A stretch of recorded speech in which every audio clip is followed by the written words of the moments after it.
Hey, what's up, YouTubers? It's me again, Brian, aka Gamer55551, and I am back with a video game review. And this one, we're going to be reviewing a game that was released on the Nintendo eShop, and that game is, if I can get my notes out of it, Gekido, Gekido, Kintaro's Revenge. Apologize if I'm saying the name wrong, everything like that. So I'm reviewing that game for the Nintendo Switch. Originally came out for the Game Boy Advance, though. Now, if you never heard of this game before or its series, though, it shouldn't be surprising because it doesn't have the same reputation as, say, other brawler games. Yes, this game is a brawler or beat 'em up like Final Fight, Double Dragon, or Streets of Rage, though. It was originally released on the PlayStation back in 1999. I do remember playing a little bit of that one. It was an interesting brawler, though, especially when it had music from Fatboy Slim, the Rockefeller Skank, song, Funk Soul Brother, and so on. And the game has also been released on the Game Boy Color, though I don't remember it anywhere being released out here. Probably maybe in Europe, but this one, Gekido Kintaro Revenge, again, apologize for saying the name incorrectly, was released here on the Game Boy Advance back in 2002, and it was an interesting game, even though technically I did not like its save system, which I believe it used a password save system. I could be wrong, but I believe it did, and that was probably one of the most annoying things about it, though. So here we are, 2018, and for whatever reason, the developers decided to re-release this game on a Nintendo Switch, particularly for a whole new generation. So how does it play now compared to when it was released back in 2002? I will say it is still a fun brawler, but there are still a couple things that hold it back, and there are a couple of flaws to it. So why don't we get started with our pros and cons? So we'll get started first with the pros.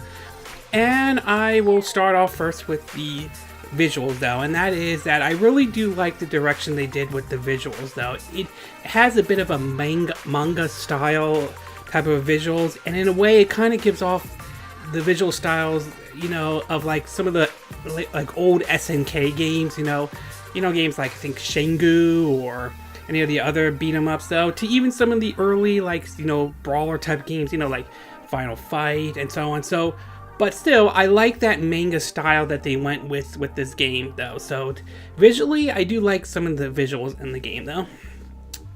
The next thing I do like to point out is the gameplay. And basically, this is a beat 'em up brawler game, and to some extent, I do get a little bit of that Double Dragon, Final Fight, Streets of Rage vibe to it. And what also makes it interesting is that there's a little bit of exploration in the game. While I won't go as far as, say the exploration is in the same level as, say, like a Metroid or anything like that, there is a little bit of backtracking, though, and there is some platforming as well. So it's not perfect, but I like how they sort of mix it up a little bit with the gameplay from the traditional brawler type of a gameplay, though. So overall, from a gameplay perspective, it is also fun, though. The next thing I do want to point out is that there are some new modes. So they added some new stuff like a 2-player mode. So now you and a buddy can play together and so on. So that's definitely nice. There's also the Relic and I think survival mode as well. I haven't tried those out yet, though. But overall, some new modes they added into it. I think the 2-player mode is the nice one as well. And last but not least, I do want to say is the save system is certainly better. As far as I can remember, and although I could be wrong on this, though, the save system in the Game Boy Advance version, I believe, uses, like I said earlier, a password system, and that was just annoying as hell, though. So as far as this one at least is a bit better. Every time you complete a level, your game is saved right off the bat, though. It's not perfect, but it's certainly better than what was, I think, in the original Game Boy Advance version. So as far as the save system go, this one is good, though. Okay, we're going to take a quick break, and when we get back, we'll get to the cons. Plus, I'm going to give you my thoughts of the movie Ready Player One that I saw in the theaters today. So we'll take a quick break and we will be right back.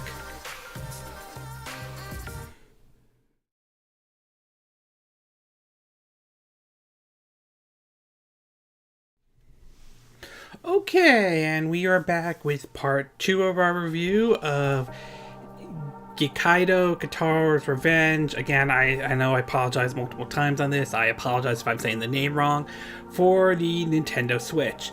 So now that I gave you my pros about the game, why don't I give you my cons? And for me, there are about, I think, 3 cons I could think of about this game that I'm not a big fan of, though. So why don't we start off with the first one, though, and that is the visuals. Now, as I mentioned in the pros, I told that the visuals contain a manga style visuals, in terms of the manga style graphics, though, and I still stand behind that, and the game does still look impressive. That said, at the same time, the visuals in the game do feel like all they did was they just took the visuals from the Game Boy Advance and just put it on the Switch. It almost feels like they didn't really do anything with it. Like they didn't, like, maybe at least clean it up a little bit and so on. I mean, some of the cutscenes though are different than they were on the Game Boy Advance version, but still, it would have been nice if they sort of, clean up some of the visuals, clean up, make the art style a little bit, high res and all, kind of close. I'm not saying exactly on it, but close to kind of like what, the Guilty Gear or Blaze Blue are, with those visual, high definition, manga style approach. That would have been nice if they could have done that with this game, though.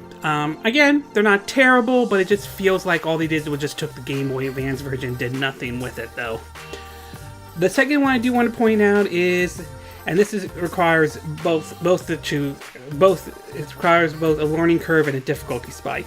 I will like to point out to say that the game is, though fun, it can be difficult at times, and there is sort of a bit of a learning curve. There's really no tutorial or anything like that as far as I'm aware of, so you're really thrown in. You have to sort of learn things along the way. And then, of course, there's the difficulty spike, which can be a bit of a pain, especially sometimes when you're trying to clear a level and there's the whole, there's pitfalls and traps. Sometimes you get a little bit overpowered by some of the enemies, including one that is extremely difficult to beat. So there is a bit of a difficulty spike and learning curve in this game, and that could be a turnoff for some people, though.